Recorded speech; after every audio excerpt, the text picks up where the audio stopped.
ലാലേട്ടനെ തന്നെ നായകനാക്കി സംവിധാനം ചെയ്യുന്ന ബറോസ് എന്ന ചിത്രത്തിൻ്റെ റിവ്യൂ ആയിട്ടാണ് വന്നിരിക്കുന്നത്. അതിലേക്ക് വരാം. അതിന് മുന്നേ മൂവി പ്ലസ് മീഡിയ എന്ന് പറയുന്ന നമ്മുടെ ചാനൽ ആദ്യമായിട്ട് കാണുന്നവരാണെങ്കിൽ സബ്സ്ക്രൈബ് ചെയ്യുക. കാലിക്കറ്റ് അപ്സര തിയേറ്ററിൽ രാവിലെ 9:30 ഷോക്കാണ് ഞാൻ കയറിയത്. ഇപ്പോൾ ഫസ്റ്റ് ഹാഫ് ആയിരിക്കുകയാണ്.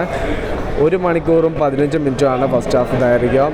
വളരെ പ്രതീക്ഷയോടുകൂടെ സിനിമ കണ്ടു തുടങ്ങിയ ചിത്രത്തിൽ ലാലേട്ടൻ്റെ ഇൻട്രോ സീൻ കാണിച്ചതെല്ലാം അടിപൊളിയായിരുന്നു. 3D എഫക്റ്റ് കാര്യങ്ങളെല്ലാം ആ ഒരു ഇൻട്രൊഡക്ഷൻ സീനിലൂടെ മനസ്സിലായി. ലാലേട്ടനെ കാണിച്ചപ്പോൾ തന്നെ നമ്മളെ കണ്ണിലേക്ക് എന്തോ ഒരു സാധനം തെറിച്ച് വരുന്ന ഒരു ഫീൽ ഉണ്ടായിരുന്നു. അത് കണ്ട് വന്ന സമയത്ത് ഞാൻ അറിയാതെ കണ്ണ് മാറ്റി. ആ ഒരു സീൻ മാറ്റി നിർത്തിയാൽ പിന്നീട് അങ്ങോട്ടൊന്നും വളരെ വലിയ രീതിയിലുള്ള എൻഗേജിങ് ആക്കി നിർത്തുന്ന രീതിയിലുള്ള സീനോ കാര്യങ്ങളൊന്നും കാണാൻ സാധിച്ചില്ല. ഫസ്റ്റ് ഹാഫ് വലിയ പ്രതീക്ഷ ഒന്നും വെക്കാതെ കണ്ടു കഴിഞ്ഞാൽ ജസ്റ്റ് ചിലർക്കെല്ലാം ഓക്കെ ഫീലായിരിക്കും.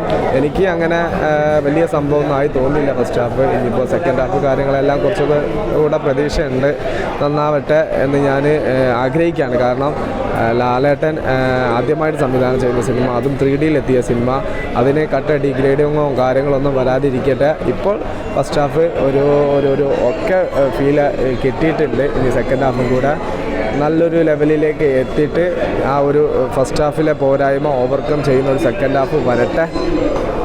ഫസ്റ്റ് ഹാഫ് കണ്ടിട്ട് എനിക്ക് തോന്നിയ കാര്യമാണ് ഞാൻ നിങ്ങളിലേക്ക് എത്തിച്ചിരിക്കുന്നത്. ഓരോരുത്തർക്കും ഓരോരോ അഭിപ്രായമായിരിക്കും. എൻ്റെ അഭിപ്രായം മാത്രമാണ് ഞാൻ പറഞ്ഞിരിക്കുന്നത്.